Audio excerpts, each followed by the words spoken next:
Friends, welcome to Fintech Trading. जैसे कि आप स्क्रीन पे देख पा रहे हो, आज का हमारा डिस्कशन का शेयर रहेगा कोचिन शिपयार्ड।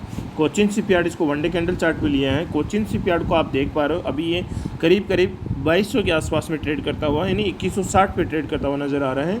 ये शेयर का आप एक कर्व देखोगे तो देख रहे हो, एक लॉरेंज कर्व टाइप का बन गया है। कहने का मतलब ये शेयर अपने हाई से अभी रिसेंटली जो हाई इसने बनाया था अपना 2800 के आसपास, उससे लगातार डाउन ट्रेंड में है। और डाउन ट्रेंड में भी इस टाइप से कि डाउन ट्रेंड में एकदम एक बॉटम बनाता है 1200 के आसपास में, 2800 से सीधा ये 1200 के आसपास में आ जाता है। और उसके बाद में ये थोड़ा सा अप ट्रेंड लेता है और उसके बाद में वापस शेयर 2400 के आसपास आके वापस रिवर्ट हो जाता है और 2160 पे काम कर रहा है। तो अभी हमें क्या करना चाहिए, इसके फंडामेंटल के हिसाब से शेयर मुझे लगता है कि शेयर बहुत ही बढ़िया शेयर लगता है। ये शिप बिल्डिंग में काम करता है, शानदार शेयर है। इसका पी वैल्यूएशन अभी 67 के आसपास में है और ये मिड कैप श्रेणी से आता है। प्रोमोटर्स की बात करें तो इसमें प्रोमोटर होल्डिंग 51% के आसपास में प्रोमोटर होल्डिंग है। शानदार है, डिसेंट है, काफ़ी क्वार्टर्स काफ़ी अच्छा दे रहा है। तो अभी हमें क्या करना चाहिए, इसमें बाइंग करना चाहिए या जो भी हमारे पास में माल पड़ा है उसको हमें बचा के रखना चाहिए। देखो, यदि आपने लोअर साइड से इसमें माल उठा रखा है तो उस माल को तो आपको बचा के रखना है 100%, उसमें तो आप श्योर हो जाओ।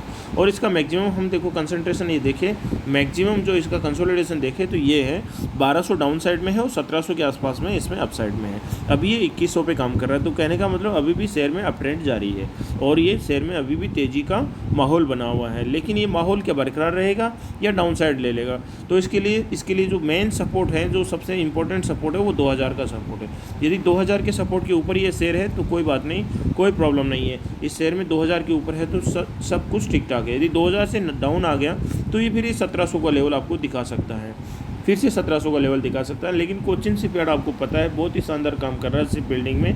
और अभी जो इन्फॉर्मेशन जो ये अपनी अभी जो न्यूज़ आ रही है, जो मिडिल ईस्ट कॉन्फ्लिक्ट है, इजराइल और ईरान का जो चल रहा है और ये सब चीज़ें ये थोड़ी हाइक पे चल रहा है। तो इसमें आपको लॉन्ग टर्म के हिसाब से तो कोई ज़्यादा पैनिक होने की ज़रूरत नहीं है। यदि आप शॉर्ट टर्म के हिसाब से हो तो ज़रूर आपको पैनिक होने की ज़रूरत पड़ सकती है मेरे हिसाब से। यदि लॉन्ग टर्म में है तो लॉन्ग टर्म में चीज़ें सारी न्यूट्रल हो जाती है। आपको पता है कोरोना आया, फिर देखो रसिया यूक्रेन हुआ, फिर क्या क्या चीज़ें हुई, सारी चीज़ें इंडिया और पाकिस्तान भी हो गया, बहुत चीज़ें हो गई, लेकिन सारी चीज़ें न्यूट्रलाइज होगी। फिर अमेरिका और चाइना का जो ट्रेड वार है वो भी चला, लेकिन सारी चीज़ें न्यूट्रल हो गई।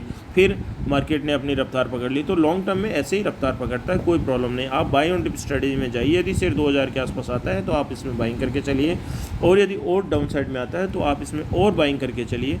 मेरे हिसाब से मुझे ऐसा लगता है कि ये शेयर आपको आने वाले समय में 3000 प्लस का दिखाई देगा। आने वाले समय में मतलब आने वाले 6 महीने या 1 साल के अंदर अंदर ये 3000 प्लस में आपको दिखाई देगा। तो आप बाई ऑन डिप स्ट्रेटेजी में जाइए, शानदार तरीके से अपना कंसोलिडेशन को बढ़ा दीजिए। और मेरी तरफ से कोई बाइंग एंड सेलिंग की कोई सलाह नहीं है। वीडियो केवल एजुकेशन पर्पज के लिए है। आप अपने फाइनेंशियल एडवाइजर से कंसल्ट करके इसमें अपनी राय बना सकते हो, ताकि आप लंबे समय तक इसमें टिक सको। शेयर के फंडामेंटल पक्का आप एनालिसिस करके ही इसमें कदम रखिए, क्योंकि जो भी डिसीजन होगा वो आपका होगा, प्रॉफिट लॉस है वो भी आपका होगा। Thank you, thanks a lot. यदि हमारा इन्फॉर्मेशन आपको ठीक लगता है तो प्लीज़ हमारे चैनल को सब्सक्राइब कर लीजिए, वीडियो को लाइक कर दीजिए, जिससे हमारा भी हौसला मोटिवेट रहे और आप भी मोटिवेट रहे। Thank you, thanks a lot.